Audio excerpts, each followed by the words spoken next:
In today's video, I'm going to teach you how to create segments in Mailchimp. Segments are a powerful way to organize your audience, so you can send more targeted, relevant emails instead of blasting the same message to everyone. By the end of this tutorial, you'll know exactly how to set up a segment, choose the right filters, and save it for future campaigns. First, log into your Mailchimp account and look over to the left-hand side of the screen. In the main navigation menu, click on Audience. This is where all of your contacts and lists live. Once you're in the audience section, look for the segments option and click on it.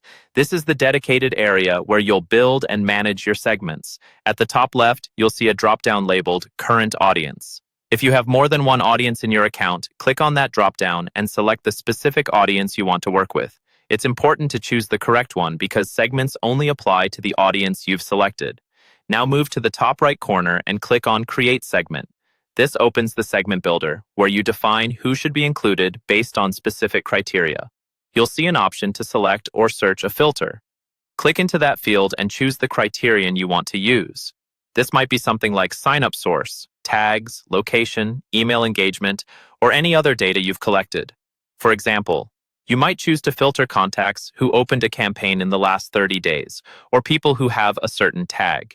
If you want to narrow things down further, you can click Add Filter to include additional criteria. This is optional, but very useful when you want a more specific group, such as people in a certain city who have also clicked a particular link. When you add multiple filters, pay attention to the and/or toggle, and means a contact must meet all of the conditions to be included in the segment, or means they only need to meet at least one of the conditions. Choosing the right connector here dramatically changes who ends up in your segment, so take a moment to think about your targeting goal.